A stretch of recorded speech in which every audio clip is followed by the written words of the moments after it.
అశోక్ గారు వైజాగ్ నుంచి ఈ విధంగా ప్రశ్న అడుగుతున్నారు. అన్యులు ఇచ్చే ప్రసాదం తీసుకోవచ్చా అని సహోదరులు ప్రశ్న అడుగుతున్నారండి.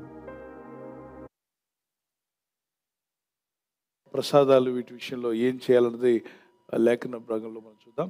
ఎవరిని మనం హర్ట్ చేయడానికి లేం భూమి మీద. ఎవరిని కూడా బాధించాల్సిన అవసరం లేదు. ఎవరికి కూడా హర్ట్ అంటే చూడండి, వాళ్ళు దైవభక్తితో ఇచ్చినప్పుడు మనం రిజెక్ట్ చేస్తే వాళ్ళకి చాలా బాధ కలిగే అవకాశం ఉంది అని చెప్పి మరి తీసుకోవచ్చా లేదా, లేఖనం ఏం మాట్లాడుతుంది అది కూడా మనం చూద్దాం. 1 కొరింథీ పత్రిక 8వ అధ్యాయం 12వ వచనం. రైట్. అన్యజనులు అర్పించినప్పుడు అంటే వారు అడగొచ్చు మిమ్మల్ని, క్రిస్మస్కి మీరు కేకులు ఇస్తున్నారు, మేము తీసుకుంటున్నాం, మరి మేము ప్రసాదం ఇస్తే మీరు ఎందుకు తీసుకోరు? ఇప్పుడు విన్నారా ఈ మాట? వాళ్ళు చేయి చూపించండి. రైట్. వాళ్ళకి చెప్పండి, తెలియకపోవచ్చు వాళ్ళకి, వివరించడానికి ప్రయత్నం చేయండి. దానికి మనం ఏం ఘర్షణ పడనక్కర్లేదు, వాళ్ళు కూడా ఘర్షణ పడనక్కర్లేదు. It's a faith belief system అంటారు. లేఖనాల్లో ప్రతి ఒక్కరికి, క్రైస్తవులకు ఆధారంగా ఉన్నటువంటి ప్రామాణికంగా ఉన్నటువంటిది ఏంటి చెప్పండి? క్రైస్తవులు ప్రామాణికమైనది ఏంటి? బైబిల్. ఒక్కొక్క గ్రంథాన్ని ఆధారం చేసుకుని వెళ్తాం. ఆ గ్రంథంలో ఏం రాయబడిందో దాన్ని బట్టి మనం చూడాలి.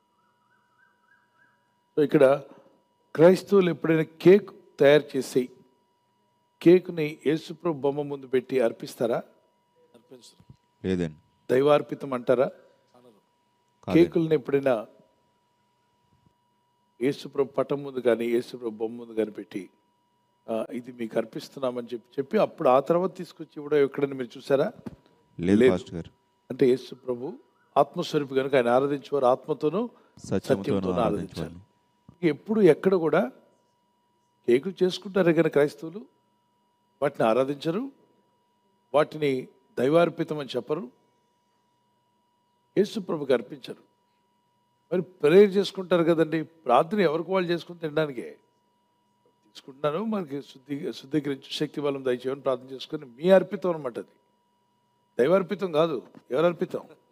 ఏక మీరు ఆరోగిస్తున్నారు కాబట్టి మీరే తీసుకుంటున్నారు, ప్రేయర్ చేసుకుని మీరు తీసుకుంటున్నారు. So nothing wrong when you are taking. కానీ ఇతరులు ఏమంటారంటే, మేము చేసింది మీరు ఇచ్చిన కేకులు మేము తింటాం, మేము ఇచ్చినవి మీరు ఎందుకు తీసుకోరు? వాళ్ళకి ఆ బాధ అనిపించవచ్చు. వారి ముఖం ముందు మీరు తిరస్కరిస్తే వాళ్ళు బాధపడతారు. కొందరు అర్థం చేసుకుంటారు, కొందరు అర్థం చేసుకోరు. వాళ్ళకి చెప్పండి, పరిశుద్ధ గ్రంథంలో రాసింది దేనికైనా అర్పించిన దాన్ని తినకూడదు, దేనికైనా అర్పించిన దాన్ని తినొద్దు. ఒక మనిషి బొమ్మ అక్కడ పెట్టి మనిషిని పెట్టి నీకు అర్పిస్తున్నాను అనకూడదు. ఎందుకంటే మనిషి వాటిని చేయలేదు, దేవుడే వాటిని కలుగు చేశాడు. వేరే వాటికి అర్పించడం అనేది జరగకూడదు. అర్పించిన వాటికే ఇచ్చేసేయాలి.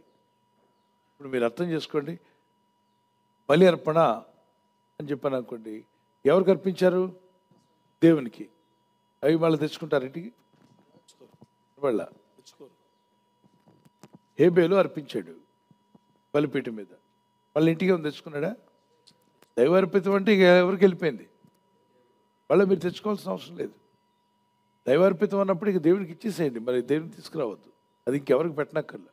అయితే ఇక్కడ మీరు అర్పించిన దాన్ని ఇస్తే అది ఆ దీవెన ఉంటుంది. ఆ యొక్క ఎవరికైతే అర్పించామో వారి ప్రభావం వాటిలో ఉంటుందని నమ్ముతారు. ఎవరికైతే వారు చేస్తారో అర్పించిన ఆహార పదార్థాల్లో ఆ శక్తుల ప్రభావం ఉంటుంది, అందుకే మనం తీసుకోవాలని చెప్పి వాటిని పంచుతారు. దేవుని బిడ్డారా, దేవుని ఎందుకు భావించగలను? మీరు పరిశుద్ధ గ్రంథంలో ఆ విధంగా తీసుకోవడం రాయలేదు కాబట్టి మీరు తీసుకోనక్కర్లా, మనం తీసుకోవాల్సిన అవసరం లేదు. లేఖనం ఏం చెప్తుందో చూద్దాం. అయితే తిరస్కరించవద్దు. ఎవరిని ఇచ్చారనుకోండి, చేతిలో ఇచ్చేశారు, మీ చేతిలో పట్టుకున్నారు, వద్దండి లేదండి అని అనకుండా పక్కన నోరు జాపుకున్న వాళ్ళు చాలామంది ఉంటారు. ప్రసాదం అంటే ఇంత ఇవ్వరు కదా, ఎంత ఇస్తారు? ఇంత. అది మంచి టేస్ట్గా ఉంటుంది కాబట్టి పక్కన వాళ్ళకి ఏమవుతుంది? ఆకలి తీరదు. కొంచెం ఇస్తే బాగుండేవి అనుకుంటారు, కానీ ఎంత ఇస్తారు? ఇది ఇంత ఇస్తారు. నోరు జాపుకున్న వాళ్ళు బోల్డ్ మంది, విశ్వాసం లేని వారు చాలామంది. వాళ్ళకి ఇచ్చేసేయండి. వాళ్ళ ముందు పడేయడం కానీ గీయడం కానీ, don't do that. Be gentle, give to them. మనకు వద్దన దాని. ఇప్పుడు ఇంకో మాట, నాకే ఒకరోజు ఒక ఆయన ఇచ్చాడు. నేను ఆ రోజు ఫాస్టింగ్ ఉన్నాను, చెప్పాను ఫాస్టింగ్ అండి అన్నాను. నిజానికి నేను ఆ రోజు ఫాస్టింగ్ కాదు, ఫాస్టింగ్ అన్నాను. అన్నందుకు ఉన్నాను ఫాస్టింగ్. అన్నందుకు నాకు శిక్ష పడింది. కాసేపట్లో నీకు బ్రేక్ఫాస్ట్ చేయాలి. వెళ్తున్నాను, అక్కడ నిలబెట్టున్నారు. ఇది మిషన్ ఓపెన్ చేసుకున్నట్టు నాకు ఆ విషయం ఏం చెప్పలేదు. తీసుకొని స్వీట్ ఇచ్చాడు. వెళ్తున్న దారిలో, బ్రదర్ తీసుకోండి స్వీట్. ఏంటి కారణం అన్న, బర్త్డేనా అంటే లేదు లేదు మా మిషన్ ఓపెన్ చేసుకున్నాం, ఇప్పుడే పూజ చేసి వెళ్ళారు, మిషన్ ఓపెనింగ్ అయింది, మీరు కూడా ప్రే చేయండి అన్నాడు. ఓహో, అప్పుడు ఇది ఎక్కడి నుండి వచ్చింది? అర్పించిందని చెప్పాను. అదే నేను ఫాస్టింగ్ ఉన్నాను, కావాలంటే మీ కొరకు ప్రార్థన చేస్తాను, మీ ఆత్మరక్షణ కొరకు, మీ కుటుంబ రక్షణ కొరకు. ఆయనకి నా ప్రార్థనలు అంటే ఆయనకి ఇష్టం, కావాలని అడుగుతాడు. మీరు తప్పనిసరిగా మీ బ్లెస్సింగ్స్ మాకు కావాలంటాడు. సరే ప్రే చేస్తానని చెప్పి ప్రార్థన చేశాను. తీసుకోండి సార్, తినండి సార్, ప్రసాదం సార్ అని చెప్పన్నాడు. ఇప్పుడు ఆయన హర్ట్ అవుతాడు నేను తినకపోతే. సో నేను ఈరోజు ఫాస్టింగ్ అండి, కాబట్టి ఫాస్టింగ్ లేని వాళ్ళకి ఇద్దామని చెప్పేసరికి పక్కనే ఉన్నారు చాలామంది. నేను ఇస్తున్నాను వాళ్ళకని చెప్పి వాళ్ళ చేతికి ఇచ్చేసాను. Is very happy. నాకు మాత్రం ఆ రోజంతా ఏం పడేది, శిక్ష పడేది. నేను ఫాస్టింగ్ అన్నాను కదా, మరి ఫాస్టింగ్ ఉండాల్సిందిగా. బ్రేక్ఫాస్ట్కి వెళ్తే ఇంక బ్రేక్ఫాస్ట్ క్యాన్సిల్ చేసుకుని ఇంటికి వచ్చాను. ప్రార్థన చేసుకున్నాం, బైబిల్ చదివాం. ఆ తర్వాత కొన్నాళ్ళకి ఆయన రక్షణలోకి వచ్చాడు. ఎవరైతే నాకు ప్రసాదించాడు, రక్షణలోకి వచ్చిన తర్వాత అన్ని విషయాలను తెలుసుకున్నాక ప్రతిదానికి ఆయన ప్రార్థన చేయించుకుంటాడు. నేను ఒకవేళ ఆ రోజు గొడవ పడి నేను ఘర్షణ పడి ఉంటే రక్షణలోకి వచ్చిండేవాడా? కాదు. మనం అనేకుల మధ్యలో ఉన్నాం, రకరకాల మతాలు, రకరకాల అభిప్రాయాలు, రకరకాల విభిన్నమైనటువంటివి అట్లా మనం. కనుక ఎవరిని హర్ట్ చేయాల్సిన అవసరం లేదు. ప్రార్థించండి, వాళ్ళ ఆత్మరక్షణ. పొరపాటును తిన్న తర్వాత చెప్పారు ఎవరో, మీరు తిన్నదేంటో తెలుసా, అర్పించి ఇచ్చారని చెప్పగానే అమ్మో ప్రభా ఏమైపోయిందని చెప్పి నోట్లో ఉప్పు పోసుకొని వాంతి చేయనక్కర్లా. యేసుక్రీస్తు నామములో అది శుద్ధీకరించబడును గాక. ఆమేన్. నేను చెప్పాలి? లేదు ఖచ్చితంగా ఇలా తీసుకోకూడదని చెప్పి చాలా స్ట్రిక్ట్గా చెప్పి ఆయన ఒక ఆయన నాతో కనిపించాడు. స్ట్రిక్ట్గా అంటే మనం ఎప్పుడు స్ట్రిక్ట్గా ఉండాలి దేవుని వాక్యాల్లో. ప్రతిదానికి ఆయన ఏలెత్తి చూపిస్తాడనమాట. సేవకుడే ప్రతి దానికి ఒక జడ్జిమెంట్ లాగా మాట్లాడతాడు. ఎవరిని చూసినా జడ్జిమెంట్ చేస్తాడు. ఆయన అలాంటోడు, ఈయన ఇలాంటోడు, ఆ సంఘం అలాంటిది, ఈ సంఘం ఇలాంటిది, వాళ్ళు పరలోకి వెళ్ళరు, వీళ్ళు పరలోకి వెళ్ళరు, ఇలాంటి జడ్జిమెంటల్ వ్యక్తిగా ఉంటాడు. ఇతను ఎప్పుడు ఒక హోటల్కి వెళ్ళి తింటాడు. నేను అడిగాను, ఎందుకు అక్కడ ఆ హోటల్లోనే తింటామంటే, అక్కడ కొబ్బరి చట్నీ సూపర్ ఉంటుందండి అన్నాడు. ఏముంటుందట? కొబ్బరి చట్నీ సూపర్ ఉంటుందండి. ఇంతకీ ఆ కొబ్బరి చట్నీ అంత ఫ్రీగా, అంత తక్కువగా, ఆయన ఎక్కువ ఎంత అడిగినా ఎందుకు ఇస్తున్నారంటే, ఆ గుడిలో కొట్టిన సగం చెప్పులన్నీ ఎక్కడికి వస్తాయి, అక్కడ పంతులు గారు ఈయనకి అమ్ముతాడు.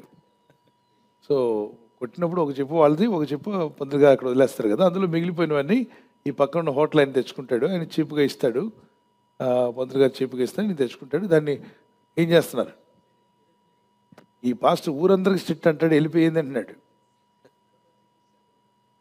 మరి అందుకే కొన్నిసార్లు తొందరపడద్దు, జడ్జిమెంట్ చేసేమని తొందరపడద్దు. నేను చెప్పాను, బ్రదర్ మరి పర్వాలేదండి, ప్రభునామంలో ప్రార్థన చేసుకొని తింటాం కదా. నీకు వస్తేనేమో ఒకటి, వేరే విషయంలో ఇంకొకటి, అలా కాదు. వాక్యంలో ఏముందో అది చెప్పండి ప్రజలకి. సో చాలామంది మన చుట్టూ ఉంటారు. ఒకవేళ అర్జెంటుగా అది ఆ పరిస్థితి అక్కడ వచ్చింది, తినాల్సి వచ్చింది, ఇస్తున్నారు, మీ వంతు రాబోతుంది. మీకు అర్జెంట్ పని వస్తే ఏం చేస్తారు చెప్పండి? అక్కడ నుంచి వెళ్ళిపోతుంది. అర్జెంట్ పని వస్తే ఏం చేస్తారు? అర్జెంట్ పని అంటే అది ఏంటని నన్ను అడగండి. అర్జెంట్ పనులు వస్తుంటాయి కదా, వస్తే ఏం చేస్తారు చెప్పండి? ఇక్కడే ఉన్నారు, ఇప్పుడే వస్తారని చెప్పి బాత్రూమ్ కానీ వెళ్తారు. ఈలోగా ఈ కార్యక్రమం అయిపోతున్న తర్వాత జాయిన్ అయ్యి, మీరు తెలియలేదంటే ఇచ్చారు కదా, ఇచ్చారు కదా, అక్కడ పర్లేదు, నో ప్రాబ్లం. అబద్ధం ఆడనక్కర్లేదు, వివేకం కలిగి ఉండండి. మీరు పావు వలె వివేకంగాను, పౌరం వలె నిష్కపటంగా. ఆ రోజు మనం ఎంత వివరించిన వాళ్ళకి అర్థం కాదు. మేము ప్రేమతో ఇస్తే మీరు ఎందుకు తీసుకోలేదు, మేము భక్తితో ఇస్తే మీరు ఎందుకు తీసుకోలేదు అనుకుంటారు తప్ప, దాని వివరణ వాళ్ళు రక్షించబడ్డాక అర్థం అవుతుంది. వాళ్ళు ఇందులో అడుగు పెట్టిన తర్వాత వాళ్ళకి తెలుస్తుంది ఆ విషయం. Okay, God bless you. మిమ్మల్ని దీవించగాక. వచ్చిన లేఖనాలు చదివేద్దాం, చదివండి. లేఖన ఆధారంగా మనం చూడాలి. 1 కొరింథీ 10:27. అవిశ్వాసులలో ఒకడు మిమ్మల్ని విందునకు పిలిచినప్పుడు వెళ్ళుటకు మీకు మనసుండిన ఎడల మీకు వడ్డించినది ఏదో దానిని గూర్చి మనస్సాక్షి నిమిత్తము ఏ విచారణ చేయక తినడి. ఒకవేళ అన్ని జనులు మిమ్మల్ని పిలిచారు, వాళ్ళ పాప మ్యారేజ్కో, వాళ్ళ బాబు మ్యారేజ్కో, లేదా అన్ని జనులు వారి యొక్క బర్త్డే ఫంక్షన్కో పిలిచారు. పిలిచినప్పుడు మీరు వెళ్ళారు. వెళ్ళినప్పుడు వాళ్ళు ఏదో ఆహారం పెట్టారు, మనస్సాక్షి నిమిత్తం ఏ విచారం చేయకుండా తినొచ్చు అని అన్నాడు. మనస్సాక్షి నిమిత్తం ఏ విచారము చేయక తినుడే. వివరంగా చూద్దాం. అవిశ్వాసంలో ఒకడు మిమ్మల్ని విందుకు పిలిచిన విందునకు పిలిచినప్పుడు వెళ్ళుటకు మీకు మనసు ఉండిన యెడల మీకు వడ్డించినది ఏదో దానిని గురించి మనస్సాక్షి నిమిత్తము ఏ విచారము చేయక తినండి. రైట్ చేసుకుని తినండి. దాని గురించి మీరేం కలవర పడక్కర్లేదు. అయితే ఎవడైనా మీతో చదవండి. ఇది బలి అర్పింపబడినదని చెప్పిన యెడల అట్లు తెలిపిన వారి నిమిత్తమును మనస్సాక్షి నిమిత్తమును తినకుడి. ఇప్పుడు ఆ పక్కన మరొక ఆయన పరిగెత్తుకొచ్చాడు. మీరు ఎలా తిన్నారు బ్రదర్? బలి అర్పించిందండి, మీరు తినకూడదు కదా అన్నాడు. అతని కొరకు ఏం చేయొద్దు? తినొద్దు. అంటే ఏంటి అర్థం? అతను బలహీనుడు, అతనికి ఆ ధైర్యం లేదు. అతనికి ధైర్యం లేనప్పుడు అతను బలహీనుడు, బలహీన భయంతో ఉన్నాడు అతను. ఇలాంటి బలహీనులు చాలామంది ఉన్నారు ఈ లోకల్ సొసైటీలో. సో అతని నిమిత్తం వదిలేసేయండి. మీరు ఒంటరిగా వెళ్ళారు, ఎవరు మీ పక్కన పలానా బలి అర్పించిందని చెప్పలేదు, ప్రార్థన చేసుకున్నారు, తిన్నారు, అయిపోయింది. ఒకవేళ మీకు తర్వాత తెలిసింది అది బలి అర్పించిందని, ప్రభా నన్ను క్షమించమని అడిగారు, అది మాటిమాటికి రిపీట్ చేయనక్కర్లా. ఇక నరకానికి వెళ్ళిపోతాను, దేవుడు నన్ను శిక్షిస్తాడేమో అలా భయపడొద్దు. కానీ పొరపాటున జరిగిన విషయాన్ని క్షమించమని అడగండి, యేసు రక్తంలో కడగబడండి, ప్రార్థనల ముందుకు వెళ్ళండి. ఇంకా మరొక వచనాన్ని కూడా చూద్దాం regarding this. One more reference, 1 కొరింథీ 8:12 చదవండి. ఈలాగు సహోదరులకు విరోధముగా పాపము చేయుట వలనను వారి బలహీనమైన మనస్సాక్షిని నొప్పించుట వలనను మీరు క్రీస్తునకు విరోధముగా పాపము చేయువారగుచున్నారు. కాబట్టి భోజన పదార్థం వలన నా సహోదరునికి అభ్యంతరము కలిగిన యెడల నా సహోదరునికి అభ్యంతరము కలుగజేయకుండుటకై నేనెన్నటికి మాంసము తినను. మాంసం తిన్నాను ఎందుకన్నారు అపోస్తలుడైన పౌలు? అక్కడ మాంసాహారులు లేరనుకోండి, అంత శాకాహారులు అనుకోండి, వాళ్ళ మధ్యలో సేవ చేస్తున్నప్పుడు వాళ్ళ మధ్యలో నేను మాంసం తెచ్చుకుని తింటానంటే వాళ్ళు బాధపడే అవకాశం ఉంది. వాళ్ళు రక్షించబడాలి ముఖ్యం. మాంసాహారం కన్నా ఏది ముఖ్యం? గట్టి చెప్పండి. రక్షించబడాలి. కాబట్టి వాళ్ళంతా మాంసాహారం శాకాహారమే తింటామండి మేము అన్నారు. శాకాహారులు రక్షణలోకి వచ్చారు, వారి మధ్యలోకి మీరు వెళ్ళారు. లేదు నాకు అబ్రహాం గారి కూర కావాలి, చికెన్ కావాలి, మటన్ కావాలని చెప్పను.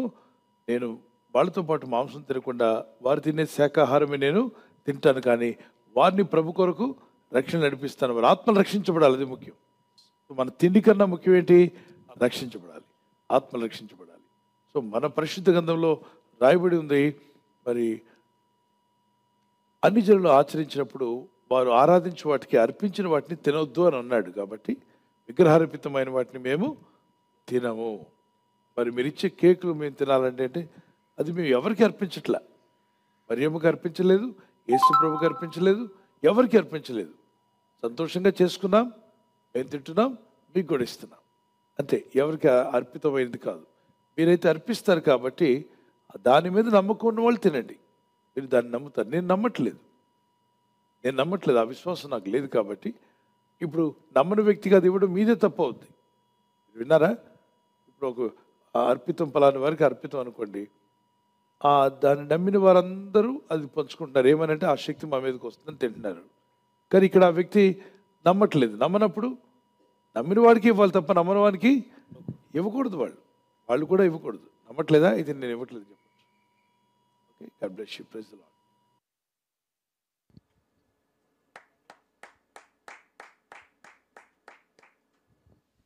థ్యాంక్ యూ పాస్టర్ గారు.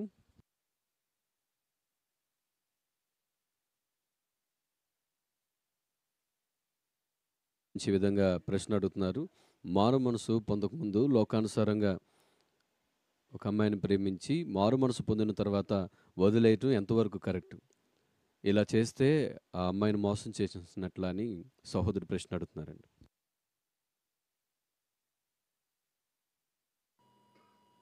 మారు మనసు పొందకముందు నువ్వు ప్రేమించావా? అవును మారు మనసు పొందాక వదిలేస్తావా? అవును పాస్టర్ గారు. అదేం కుదరదు నాన్న. నువ్వు ఏమని మాట ఇచ్చావు? జీవితకాలం నీతో ఉంటాను, నిన్నే ప్రేమిస్తున్నాను, మరి మన ఇద్దరు ఇలాగే జీవిస్తామని మాట ఇచ్చావనుకో, మాటకు నిలబడు. మరి వివాహం అయిన తర్వాత నువ్వు మారుమనిసి పొందావు, రక్షించబడ్డావు, మరి వివాహం చేసుకుంటా అని మాట ఇచ్చావు, వివాహం చేసుకో, నిలబడు, నీ మాటకు నిలబడు. లేదంటే ఆ అమ్మాయి ఏముంటుంది? యేసు ప్రభుని నమ్మానని చెప్పి ఇప్పుడు ఏమంటావు నువ్వు? నేను యేసుప్రభు నమ్మాను కాబట్టి నేను వద్దంటున్నాను అని చెప్తే అప్పుడు ఎవరి మీద దూషించేలా చేసావు నువ్వు? దేవుడు దూషించేలా చేసావుగా. సో యేసుప్రభుని నమ్మకముందు వివాహం అయింది. యేసుప్రభుని నమ్మిన తర్వాత విడిపోతారా? నో. నువ్వు ఏమని మాట ఇచ్చావు మాటకు నిలబడు. ఓకే, ఇంకేమైనా చేసావా? మారుమనసు పొందకముందు ఇంకేమైనా చేసి ఉంటావు. అన్ని విషయంలో మారుమనసు పొందు, పశ్చాత్తాపడు, దేవుని దగ్గర అడుగు, ఒప్పుకో, విడిచిపెట్టు. ఒకళ్ళు ఇద్దరు తొందరపడి స్నేహాల్లోకి వెళ్ళారనుకుందాం. తర్వాత దేవుని రక్షణ వార్త విన్నారు, సువార్త విన్నారు. విన్న తర్వాత లోబడ్డాడు. ఆ అమ్మాయి కూడా రక్షణ పడింది. ఇప్పుడు ఇద్దరు విషయాల్లో దైవచిత్తం కాదని మీ ఇద్దరికి అర్థమైంది. మీ ఇద్దరు తొందరపాటుని అర్థమైంది. ఇది దైవచిత్తం కాదని తెలిస్తే ఇంకా మీ ఇద్దరికి వివాహం కాలేదు. ఇద్దరు మ్యూచువల్ అండర్స్టాండింగ్తో మీరు దూరం అవ్వాలనుకుంటే దట్స్ అప్ టు యూ. ఎందుకంటే మీ ఇద్దరు వివాహ బంధంలో జాయిన్ కాకుండా ఇష్టపడ్డారని చెప్పి అనుకున్నారు, చేసుకుందామని అనుకున్నారు. తర్వాత ఈ తప్పుడు మార్గంలోకి వెళ్ళిపోతున్న మీరు వాక్యం చేత పట్టబడి రక్షించబడిన తర్వాత మారు మనసు పొందాక మనసు మారిపోతుంది. మనసు మారినప్పుడు మీరు చెప్పొచ్చు, ఇక నీకు అభ్యంతరం లేదు, నాకు అభ్యంతరం లేదు. ఇద్దరు మాటకు నిలబడితే ఎస్, ఇద్దరు వివాహానికి నిలబడండి, ప్రార్థన చేసుకోండి, వివాహం చేసుకోండి, దేవుని మార్గంలో జీవించండి. లేదు ఇద్దరు కలిసి మ్యూచువల్ అండర్స్టాండింగ్తో దూరం అవ్వాలనుకున్నట్లయితే ఇద్దరు కలిసి అనుకున్నారు కాబట్టి ఇద్దరు కలిసి మీ ఇద్దరు ఒక అండర్స్టాండింగ్తో వెళ్ళొచ్చు, దూరం అవ్వచ్చు. అయితే వివాహం అయిన తర్వాత ఇద్దరు కలిసే జీవించాలి. భార్య ప్రభుని నమ్మకపోయినా మొదటి కొరింథీ 7వ అధ్యాయం 10, 11, 12 వచనాలు. విశ్వాసులైన భార్య ఉండి అవిశ్వాసైన భర్త ఉంటే అతను అవిశ్వాస అంటాడు. విశ్వాసులైన భార్యతో కాపురం చేయి ఇష్టపడినట్లయితే ఏమాత్రం విడిచిపెట్టకూడదు, కలిసే జీవించాలట. ఏమంటే మరి అతను అవిశ్వాస కదా, ఏమి విశ్వాసురాలు కదా, కలిసి జీవించాలి, విడిపోవడానికి వీల్లేదు. చదవండి. మరియు ఏ స్త్రీకైనను అవిశ్వాసి అయిన భర్తయుండి ఆమెతో కాపురము చేయని ఇష్టపడిన ఎడల ఆమె అతని పరిత్యజింపకూడదు. విడిచిపెట్టకూడదు. కాపురం చేయడానికి భర్తగా కలిసి ఉండడానికి ఇష్టపడ్డాడు కానీ అతను ప్రభుని నమ్మలేదు కాబట్టి విడిచిపెట్టడానికి వీలేదు. ప్రభుని నమ్మాడో లేదు తర్వాత సంగతి. ముందు అతను నీ భర్తగా ఉన్నాడు కాబట్టి ప్రభు యొక్క ఆజ్ఞ ఏంటంటే భర్తను విడిచిపెట్టద్దు, ఇద్దరు కలిసి జీవించండి. దాని తర్వాత మాట, అవిశ్వాసి అయిన భర్త భార్యను బట్టి పరిశుద్ధపరచబడును. ఇది అవిశ్వాసి అయిన భర్త భార్యను బట్టి ఏం చేయబడతాడు? పరిశుద్ధపరచబడతాడు. అవిశ్వాసులైన భార్య విశ్వాసి అయిన భర్తను బట్టి పరిశుద్ధపరచబడును. లేని ఎడల మీ పిల్లలు అపవిత్రులయ్యుందురు. ఇక్కడ 2 విషయాలు చెప్పాడు. భర్త నమ్మాడు, భార్య నమ్మలేదు అనుకోండి. అతను భర్త నమ్మాడు కాబట్టి ఇతను ఆమె ప్రార్థన చేయదండి కాబట్టి వదిలేస్తానండి, కుదరదండి. ప్రార్థన చేయని ఆవిడని వదిలేసండి, ప్రార్థన చేసి ఆవిడని చేసుకుంటానండి. మూతి పళ్ళు రాలిపోతాయండి. ఏం పళ్ళు రాలిపోతాయి? మూతి పళ్ళు రాలిపోతాయి. దేవుడు శిక్షిస్తాడు, జాగ్రత్త. ఎందుకంటే నువ్వు వివాహం చేసుకున్నప్పుడు నిబంధన చేసుకున్నావు, నిలబడతానన్నావు. ఆమెకు విశ్వాసం కలగలేదు కానీ నీ భార్య ఆవిడ. వివాహం అయిపోయింది, మీ ఇద్దరికి పిల్లలు ఉన్నారు, కలిసి జీవించండి. మరి ప్రేర్ చేయదు కదండి, ప్రభు నమ్మదు కదా. అర్థించు, నువ్వు ఎలాగ నమ్ముకున్నావో ఆమె కూడా ఒక రోజున నమ్ముకుంటుంది విశ్వాసం వచ్చేంతవరకు. కానీ కలిసి జీవించండి మీ ఇద్దరు. అలాగే భర్త ప్రభు నమ్మలేదంటే భార్య అతనితో కలిసి జీవించాలి, ప్రార్థన చేసుకోవచ్చు. ఒక రోజున ఏదో ఒక రోజున వాళ్ళు మారే అవకాశం ఉందా లేదా? మారుతారు, రక్షణ పడతారు. ప్రభు నమ్మలేదని చెప్పి నేను వదిలేస్తాను, విశ్వాసి కాదు కాబట్టి వదిలేస్తాను, అతను అన్యుడు కాబట్టి వదిలేస్తాను, అన్యురాలు కాబట్టి వదిలేస్తాను, కుదరదు. అది వాక్య విరుద్ధం. కలిసి జీవించింది. ఈ మధ్య కొంతమంది ప్రవక్తలని పేరు పెట్టుకుని ఇంటింటే తిరగడం, అందరూ కాదు, కొంతమంది వాక్య జ్ఞానం ఉండదు, వాక్య నడిపింపు ఉండదు, పరిశుద్ధాత్మ నడిపింపు ఉండదు. వీళ్ళు నోటుకు వచ్చినట్టు ఏది పడితే అది వాగేయడం, అది ప్రవచనం అని చెప్పాడు. అమాయక విశ్వాసాన్ని కలవరపరచడం. వెళ్ళి చెప్పారంట ఇంటికి వెళ్ళి, అమ్మా నీ భర్త ప్రభుని నమ్మలేదు, అన్యుడు కాబట్టి అతనితో నువ్వు కాపురం చేయకూడదు, భార్య భర్తల సంబంధం పెట్టుకోకూడదు, పెట్టుకుంటే అతనిలో ఉన్న దెయ్యాలని నీ మీద పడతాయని చెప్పాడంట. అప్పుడు నుండి ఈవిడ అవాయిడ్ చేయడం ప్రారంభించింది. ఎవరిని? భర్త గారిని. అతను అంటున్నాడు, ఇదేమిటి నువ్వు ఎప్పుడు లేని వింతగా ప్రవర్తిస్తున్నావు అని చెప్పన్నాడు. వీళ్ళు దెయ్యం ఉందండి, మీలో దెయ్యం ఉందండి అంటుందట. ఏ దెయ్యం ఉంటే ఎలగొట్టమే అన్నాడట. దేవి ఎక్కడ ఎలగొట్టడం అవట్లా, కలవకూడదు మన ఇద్దరం కలవకూడదు అని చెప్పండి. ఏంటి ఎవరు చెప్పారంటే పలానా వ్యక్తిని. ఈ విషయం క్వశ్చన్ ఆన్సర్స్ నన్ను అడిగారు. ముందు ఆ ప్రవక్తను బట్టి రండి ఇటని చెప్పా. అబద్ధికులు వీళ్ళు వాక్య విరుద్ధంగా మాట్లాడేవాళ్ళు, బుద్ధి జ్ఞానం లేని వాళ్ళు. వీళ్ళ వల్ల ఎన్నో కుటుంబాలు పాడైపోతున్నాయి.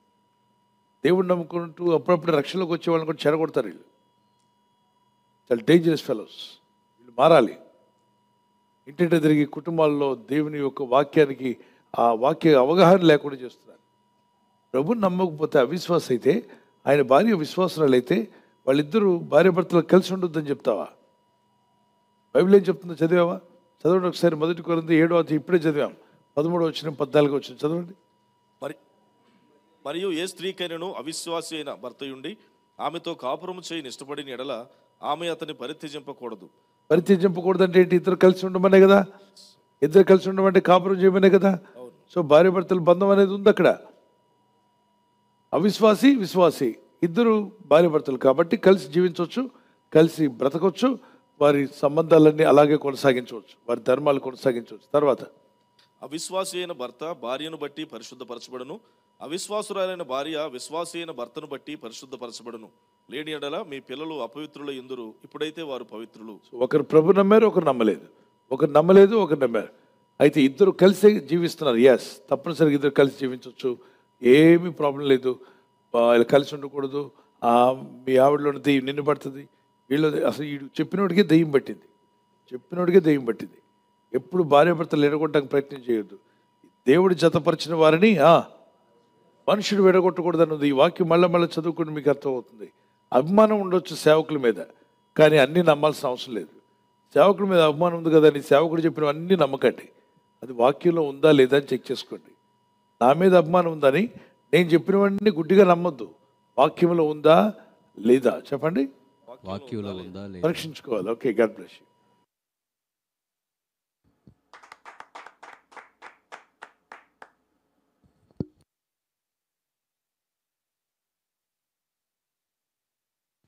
థ్యాంక్ యూ పాస్టర్ గారు. తర్వాత ప్రశ్న బ్రదర్ అజయ్ గారు విశాఖపట్నం నుండి ప్రశ్న అడుగుతున్నారు. ఎలాంటి వస్త్రధారణతో ప్రార్థన చేయాలి, అదేవిధంగా ఎలాంటి వస్త్రధారణతో బైబిల్ చదవాలి అని ప్రశ్న అడుగుతున్నారండి.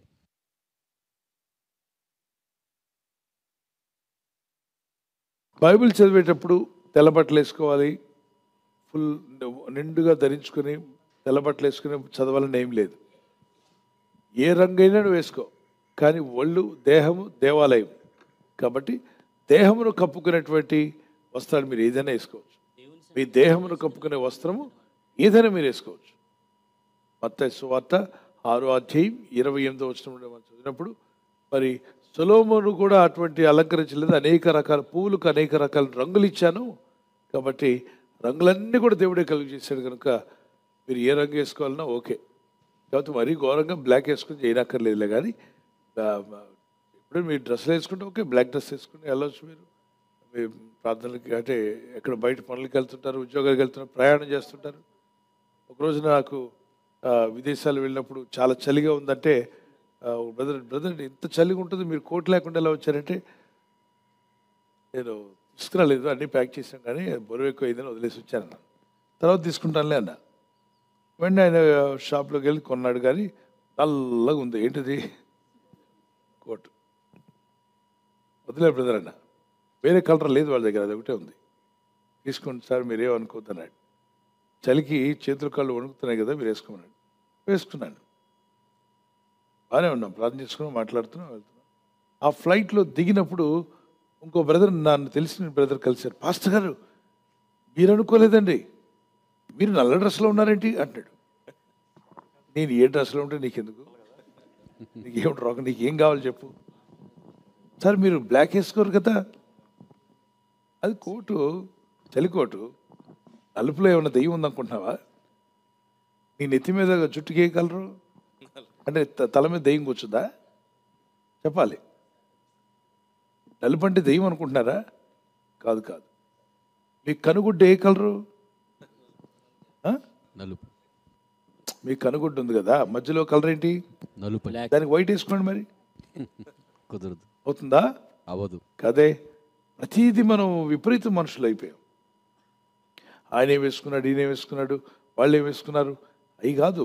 నీ దేవుడైన ప్రభు ఏం చూస్తాట? హృదయాన్ని చూస్తాట. ఇప్పుడు ఏం చూస్తాడు? హృదయాన్ని చూస్తాడు.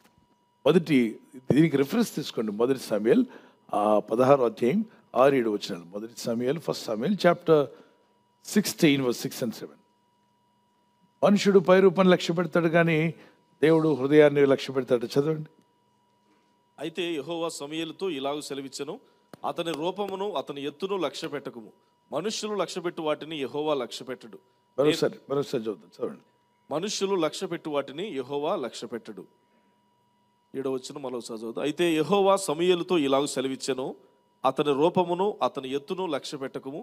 మనుష్యులు లక్ష్యపెట్టు వాటిని యెహోవా లక్ష్యపెట్టడు. నేను అతని త్రోసివేసి ఉన్నాను. మనుషులు పై రూపమును లక్ష్య పెట్టుదురు గాని మనుషులు పై రూపాన్ని లక్ష్య పెట్టుదురు కానీ యెహోవా హృదయమును లక్ష్య పెట్టును. యెహోవా దేన్ని లక్ష్య పెడతాడంట? హృదయమును రక్షి. మనుషులందరూ పై రూపంలో ఏం డ్రెస్ వేసుకున్నారు, ఎలా ఉన్నారు? మన దేహమును కప్పుకునే డ్రెస్సు రంగు ఏదైనా no problem. Praise the Lord. Hallelujah. ఒకటి వైట్ వేసుకుంటే తప్పేంటి? ఎలాగో పరలోకం వెళ్ళాక మనకి ఏ డ్రెస్ ఇస్తానన్నాడు దేవుడు? తెల్లని అంగి అన్నాడు. అదేదో ఇక్కడ కూడా వేసుకుని ట్రై చేసుకోవచ్చు కదా. తెల్లని అంగి లాంటిది ఒక తెల్లని డ్రెస్. ఓకే, వాళ్ళు రెడ్ వేసుకున్నారు, వీళ్ళు గ్రీన్ వేసుకున్నారు, వారు బ్లూ వేసుకున్నారు. ఓకే, కానీ అన్ని రంగులు కలిసి ఉన్న రంగు వేసుకున్నారు అనుకోండి, మిమ్మల్ని తేడాగాళ్ళు అనుకుంటారు. ఇప్పుడు వచ్చిన ప్రాబ్లం అది. కాబట్టి rainbow colour వేసుకోకండి.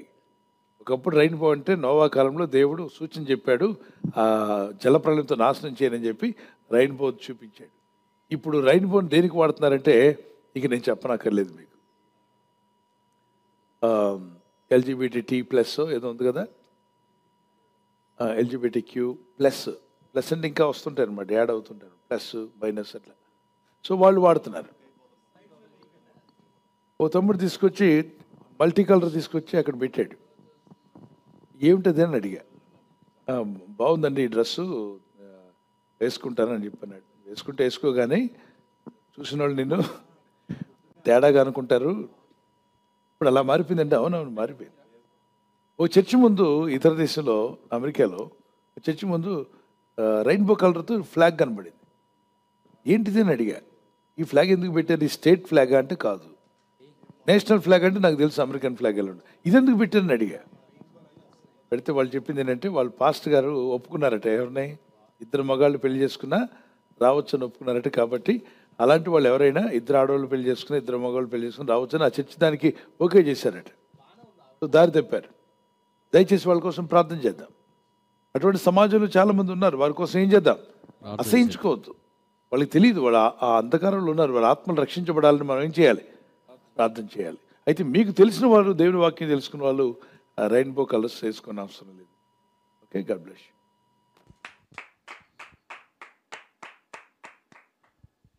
Thank you pastor గారు. ఈ సమయంలో మరొక ప్రశ్న బ్రదర్ పిలోమోన్ గారు నిడదవోలు నుంచి ఈ విధంగా వాక్య వివరణ అడుగుతున్నారు. ప్రసంగి 12వ అధ్యాయము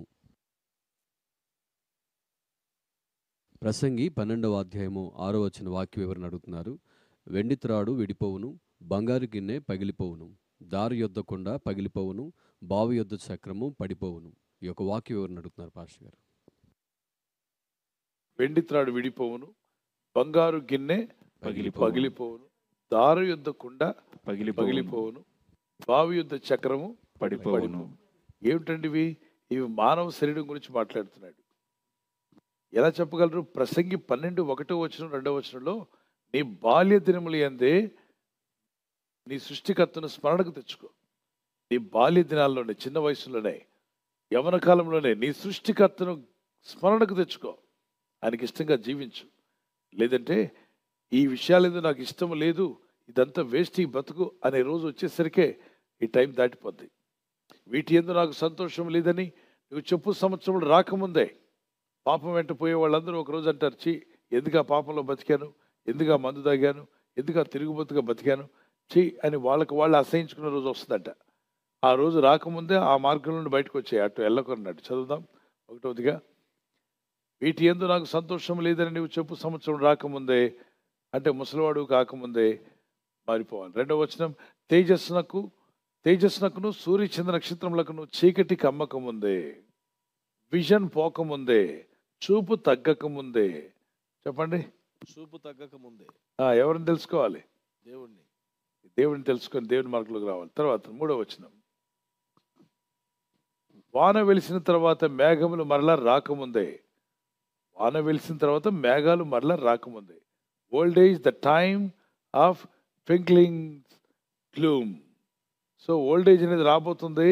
దానికంటే ముందే నువ్వు ప్రభుని తెలుసుకోవడం ప్రయత్నించే తర్వాత ఆ దినమున ఇంటి కావలి వారు వణుకుదురు, బలిష్ఠులు వంగుదురు. ఎవరు బలిష్ఠులు? మోకాళ్ళు. నిలబడడానికి శక్తినిచ్చేది ఎవరు? మోకాళ్ళే కదా.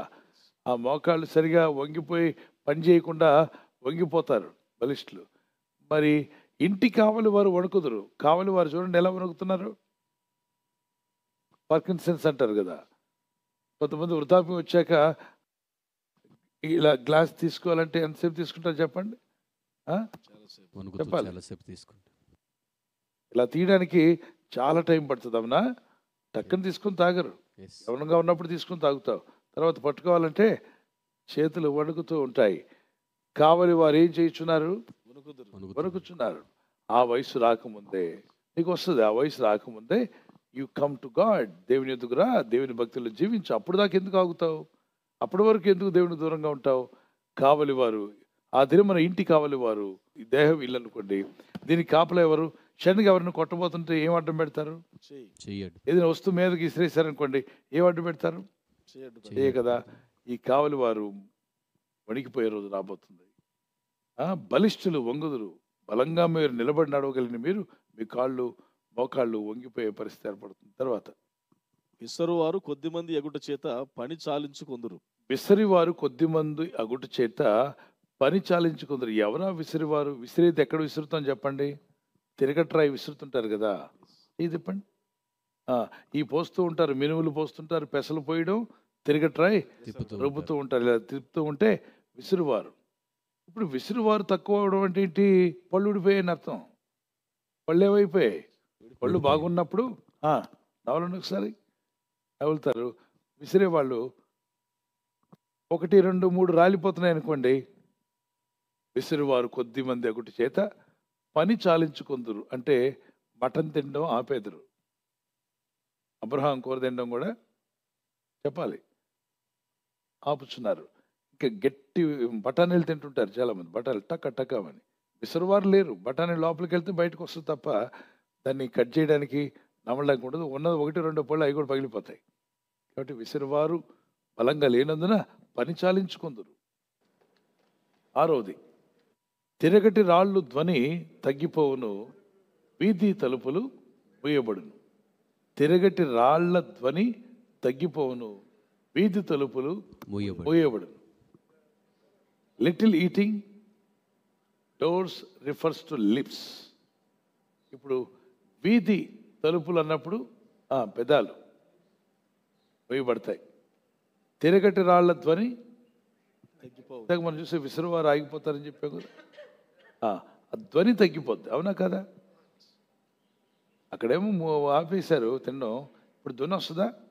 మామూలుగా ఒకసారి అంత తింటున్నట్టు శబ్దం చేయండి.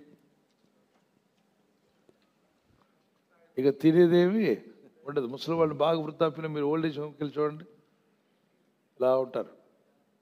అవునా? వయసులో ఉన్నప్పుడు ఏం చేశారు? ఒకటే చప్పుడు. ట్రైన్ ఎక్కిన దగ్గర నుండి దిగేదాకా తినేవాళ్ళు ఉంటారు. ఎనీహౌ అదంతా కూడా సైలెంట్ అయిపోతుంది.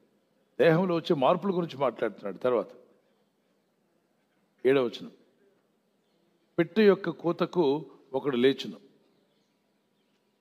Light sleep. ఇప్పుడు గాఢ నిద్ర ఉంటుంది. ఇప్పుడు వయసులో ఉండి కష్టపడి పనిచేసినప్పుడు మంచి నిద్రపోతారు. చీమ చిటుక్కుమన్న మెలకు వచ్చేది ఎవరికి? పెద్ద వయసు వారికి. వయసు మీద పడిందని ఎట్లా తెలుస్తుందంటే, చిన్న విషయానికి కూడా మనిషి ఏమవుతాడు? వెలుకుపడి లేస్తాడు. పెట్టె యొక్క కూతకు ఒకడు లేచును. చిన్న చిన్న శబ్దానికి కూడా నీకు మెలకు వచ్చేస్తుంటుంది. అదే బాగా యవనంలో ఉన్నవాళ్ళు పడుకొని నిద్రపోతుంటే లెగరా అని పిలిచిన రే గాడిద అన్నా కూడా ఏం చేయడు, లేవడం. నిద్రపోతున్నా లేవడు. లేచి లేస్తాను లేవడు అని చెప్పి అంటాడు. కానీ పెద్ద వయసు అయినప్పుడు అంటే ఏమవుతుంది? మెలకు వచ్చేస్తుంది. మీరు గమనించిన మీ ఇళ్లలో పెద్దవాళ్ళు వెంటనే లెగుస్తారా లేరా? ఎవరు బాబు అని చెప్పి వాళ్ళకి మెలకు వచ్చేస్తుంది. నెక్స్ట్, సంగీతము చేయు స్త్రీలు, నాదము చేయు వారందరూ నిశ్శబ్దంగా ఉంచబడదురు. ఏంటి? సంగీతం చేసే స్త్రీలు ఎవరు? నాదం చేసేవాళ్ళు ఎవరు? పాటలు పాడేవాళ్ళు ఎవరు? చెవులు నిశ్శబ్దం అయిపోతాయి, చెవులు వినబడవు, చెవులు వినికిడి తగ్గిపోతుంది. ఇక మీకు ఇప్పుడు వినే శక్తి అప్పుడు ఉండదు, వినికిడి తగ్గిపోతుంది, లాస్ ఆఫ్ హియరింగ్. నెక్స్ట్ ఏమంటే డ్యాన్స్ అన్నారు కదండి, ఏమంటే డ్యాన్స్ ఎక్కడ వేస్తావు? ఇంక డ్యాన్స్ ఉండదు. ఆరోగ్యం ఉన్నప్పుడే డ్యాన్స్, ఆరోగ్యం పోయిన తర్వాత ఇంక డ్యాన్స్ ఏంటి? నడవడమే కష్టం. నెక్స్ట్, ఎత్తు చోట్లకు భయపడదురు, మార్గములు యందు భయంకరమైనవి కనబడును. The aged become fearful of heights.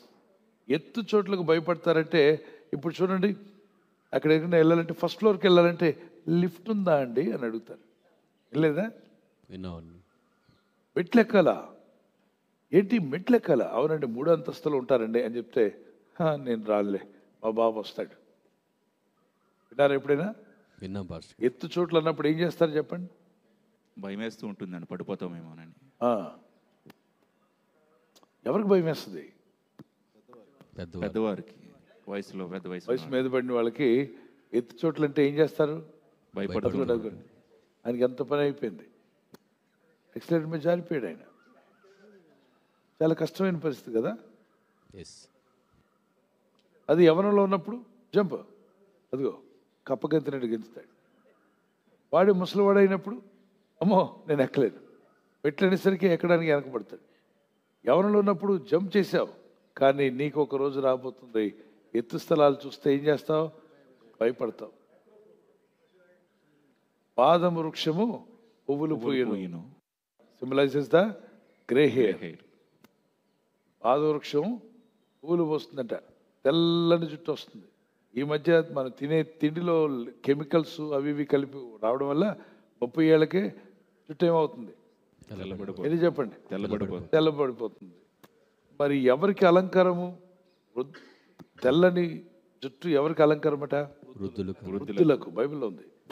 నరిసిన వెంట్రుకలు వృద్ధులకు అలంకారం అన్నాడు. 30 ఏళ్ళకి 30 వృద్ధాప్యం వస్తుందా? రాదు. 40కి రాదు, 50కి రాదు. మరి వృద్ధాప్యం అంటే ఏ వయసు రావాలి? 60, 70, 75, 80. 85 ఉన్న వాళ్ళని మనం ఏమని పిలుస్తాం? వృద్ధాప్యంలో ఉన్నారండి అని చెప్పండి. ఎస్, 80s కి అక్టోజెనేరియా. సో వెన్ యూ బికమ్ 80, అప్పుడు నరిసిన వెంట్రుకలు అలంకారం, అవి ఉంచుకోండి. నరిసిన వెంట్రుకలు 30కి ఉంచుకోమంటారా? నేను చెప్పినా మీరు ఉంచుకోరు. 40కి ఉంచుకోరు, 50కి ఉంచుకోరు. ఎందుకని? వృద్ధాప్యం రాలేదు కాబట్టి. అంటే ఏం కొట్టచ్చు? ఏం కొట్టాలో కూడా మీకు తెలుసు, కలరే. అయితే రకరకాల కలర్లు కొట్టకుండా, కొంతమంది అన్నారు ఈ మధ్య, ఏం కలర్ కొట్టకుండా దేవుడు ఇచ్చాడు అలా ఉంచుకో. నువ్వు ఉంచుకోరా బాబు, నువ్వు ఉంచుకో. నువ్వు వృద్ధుడు అయిపోదు కానీ, 30కే వృద్ధుడు అయిపోదు కానీ, నిండా వృద్ధాప్యంలో తిరుగుతూ కానీ రోడ్డు మీద వెళ్ళు, ఎక్కడికి వెళ్ళినా నువ్వు అలాగే ఉంచుకో. అదొక భక్తి అనుకుంటున్నారు. మరి షూ వేసుకోకుండా ఉంటే కూడా భక్తే. షూ వేసుకోవద్దు, అలా కళ్ళద్దాలు పెట్టుకోవద్దు, పళ్ళు పోతే పళ్ళు పెట్టద్దు, కారు కూడా ఎక్కొద్దు. మరి దేవుని బిడ్డలారా, బుద్ధిహీనులు కొంతమంది ఉన్నారు. అయోమయం, వాళ్ళకి అర్థమైంది తక్కువ, అరిచింది ఎక్కువ. ఊరికి అరుస్తుంటారు. అంటే వాళ్ళు డ్యూటీలకు వెళ్తున్నారు, ఉద్యోగాలకు వెళ్తున్నారు, అనేక పనులు చేయాలి. వాళ్ళకి ఇంటర్వ్యూకి వెళ్తున్నప్పుడు ఉద్యోగాలు రావాలి.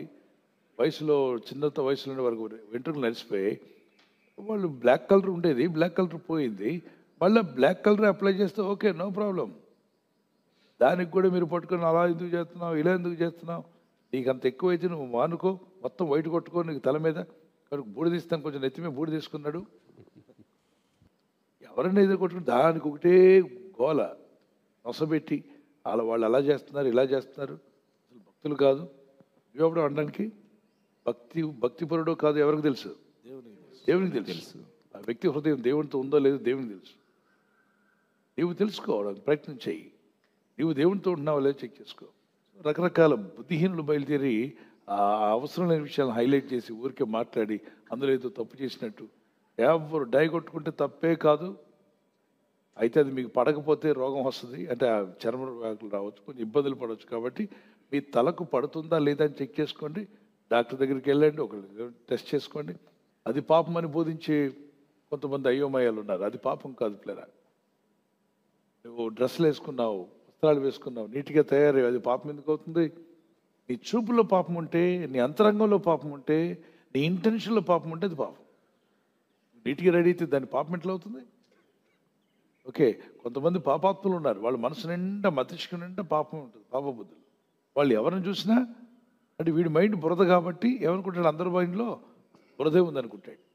నీట్గా ఎవరు రెడీ అయినా వాళ్ళ మీద రకరకాలు మాట్లాడు. వాళ్ళు అటువంటి బుద్ధిహీనులు ఉన్నారు. మరి the unfortunate even in Christianity some people are immature people and they always think about outward things and their mind is fixed there. They try to compare the outward life చూపించి ఆత్మీయతను చూపించడానికి ప్రయత్నం చేస్తారు. ఆత్మీయత అనేది చాలా శ్రేష్టమైనది. నువ్వు అనుకున్నట్టుగా ఉండదు అది. అది ఆత్మదేవుడు నడిపించేటువంటి విధానం. Praise the lord. చూద్దాం, దాని తర్వాత చూద్దాం. చదవండి. వెండి త్రాడు విడిపోవును, బంగారు గిన్నె పగిలిపోవును. ఏంటి వెండి తాడు విడిపోవును అంటున్నారు? ఏంటిది? వెండి త్రాడు విడిపోవును, బంగారు గిన్నె పగిలిపోవును. వెండి త్రాడు ఎన్ను పూస అనండి ఒకసారి. వెన్నుపూస. ఎంతమంది చూశారు? ఎన్నుముక చూడలేదా? ఎన్నుముక వెండి త్రాడు అన్నప్పుడు స్పైనల్ కార్డ్ అది విడిపోతుందంట. అంటే దాని బలం కోల్పోతుంది. అందుకే వయసు పెరిగాక మనుషులు ఏమవుతారు? ఇలా ఉండాల్సిన వాళ్ళు ఇలా వంగిపోతుంటారు. అవునా? నా చిన్నతనంలో ఒక ఆయన చాలా హైట్గా ఉండి అన్నీ మాట్లాడుతుంటారు అంకుల్. ఆ మధ్య నాకు కనబడితే చిన్న మనిషి అయిపోయాడు. ఏంటి నేను చిన్నతనంలో చూశాను. చాలా అందరికీ సాయం చేస్తా అంటే అందరితో మాట్లాడుతుండే వ్యక్తి ఇలా చిన్నగా అయిపోయాడు. ఆ ఎముకలు నెమ్మదిగా కృషించిపోతూ ఉంటాయి, బెండ్ అయిపోతూ ఉంటాయి. తెలియకుండా అంటే వయసు మీద పడిన తర్వాత ఆటోమేటిక్గా వాటికున్న ఆ డిఎన్ఏ కావచ్చు, ఆ శక్తి కావచ్చు కోల్పోతూ కిందకు వచ్చేస్తూ ఉంటాయి. అది కొంచెం కృంగిపోయినట్టు అనిపిస్తుంది, వంగిపోయినట్టు అనిపిస్తుంది. వెండి త్రాడు అది. దాని తర్వాత ఏంటి? బంగారు గిన్నె పగిలిపోతుంది. కుండ యొద్ద దార ఆగిపోతుంది. కుండ యొద్ద దార ఏంటి? వెండి గిన్నె పగిలిపోవడం. చూడండి, బంగారు గిన్నె పగిలిపోతుంది అన్నాడు. రాసుకోండి, బంగారు గిన్నె గురించి నన్ను మాట్లాడిన అది మీ మెదడు. ఒకసారి మీ మెదడు తల మీద చేయబెట్టండి. తల మీద బంగారు గిన్నె ఏమవుతుందట? పగిలిపోతుంది. బంగారు గిన్నె ఎలా పగిలిపోతుందండి? అంటే దాని అర్థం బ్రెయిన్ పనిచేయడం ఆగిపోతుంది. దాని కిందకి వెళ్తే కుండ యొద్ద దార ఆగిపోతున్నాడు. దీన్ని రెండు విధాలుగా కూడా చూస్తారు. కొందరు బ్రెయిన్ కింద అనుకుంటే, కొందరు దాన్ని గుండె కింద కూడా పోల్చు. సో బంగారు గిన్నప్పుడు నిజంగా దేహం అంతట్లో బంగారం లాంటి పనిచేసేది ఏంటో చెప్పండి. జాగ్రత్త కాపాడుకోవాల్సిన హృదయం. గుండె పగిలి చనిపోయాడంటారు, గుండె పగిలి ఏడ్చాడంటారు. సో హార్ట్ ప్రాబ్లమ్స్ వచ్చినప్పుడు ఆ గుండె పనిచేయడం ఆగిపోతుంది. So you will not move, blood pumping అనేది ఆగిపోతుంది. దాని తర్వాత మాట చదువుతాం. దారి యొద్ద కుండ పగిలిపోవును, దారి యొద్ద కుండ పగిలిపోను, బావి యొద్ద చక్రం పడిపోను. బావి యొద్ద చక్రం ఏంటి? నాలుక. ఇప్పుడు బావిలో నీళ్ళు తోడాలంటే ఏముండాలి? అక్కడ చక్రం ఉంటుంది, అవునా? ఈ చక్రం ఇలా లాగుతుంటే సౌండ్ చేస్తుంది, అవునా? అవునా కదా? ఇప్పుడు ఆ హృదయంలో ఉన్న విషయాలు, జీవితంలో ఉన్న విషయాలన్నీ బయటికి లాగడానికి ఉపయోగపడేది ఏంటి? నాలుక. ఇది చక్రం ఆగిపోద్దంట, నాలుక పనిచేయడం ఆగిపోతుంది. దానికంటే ముందు మాట, దాని ముందు మాట చూడు, అదే వచనంలో దారి యొద్ద కుండ పగిలిపో. సో దార, రక్తము ప్రవహించడం ఆగిపోతుంది. రక్తదారులు నాడీ వ్యవస్థ ఆగిపోతుంది. నాడీ వ్యవస్థ పూర్తిగా శబ్దం అయిపోతుంది, నిశ్శబ్దం అవుతుంది. తర్వాత మన్నైనది వెనుకటి వలనే మరలా. అక్కడికి వచ్చినప్పుడు మీకు పాయింట్ అర్థం అవుతుంది. మన్నైనది వెనుకటి వలనే మరలా భూమికి చేరును, ఆత్మ దాన్ని దయచేసిన దేవుని యొద్దకు మరలిపోవు. చదవండి, మీరు చదవండి. చాలా మంది ఇక్కడికి వచ్చేసరికి భయం వేసి చదవట్లా. చదవండి. మన్నైనది వెనుకటి వలనే మరలా భూమికి చేరును, ఆత్మ దాన్ని దయచేసిన దేవుని యొద్దకు మరలా పోవును. ఇది మానవ జీవితం. కాబట్టి మనుషులందరూ ఏం చేయాలంటే దాని తర్వాత మాట చదవండి. ఏం చేస్తే బెటరు? ఇవన్నీ జరిగిపోతాయి కనుక వీటన్నిటిని బట్టి జాగ్రత్త చూసుకోవాలి. ఇదియుగాక నా కుమారుడా, 13వ వచనం తీసుకుందాం. ఇక మిగిలి వచ్చిన మీరు తర్వాత చదువుకుంది. ఇంతయు వినిన తర్వాత తేలిన ఫలితార్థం ఇదే, దేవుని యందు భయభక్తులు కలిగి ఉండి ఆయన కట్టడలు అనుసరించి నడుచుండవలను మానవ కోటికి ఇదే విధి. ఎన్నో పుస్తకాలు రాయబడతాయి, విపరీతంగా పుస్తకాలు రాయబడతాయి. అధిక విద్య ఆయాసకరం అవుతుందట. కాబట్టి మీరు తప్పనిసరిగా దేవుని యందు భయభక్తి కలిగి ఉండండి. మొదటి వచనం నీ సృష్టికర్తను జ్ఞాపం చేసుకో, చివరి వచనం ఆయన ఆజ్ఞల ప్రకారం జీవించు. మరి ఇప్పుడు నీకు ఉన్నవన్నీ కూడా ఆగిపోయే రోజు రాబోతుంది కనుక మన దేహం బాగుందని దేవుడిని మర్చిపోకండి. అన్నీ బాగున్నాయని దేవుని మర్చిపోయి దేవునికి దూరం అవ్వకండి. దేవుని మార్గంలో జీవించండి. God bless you.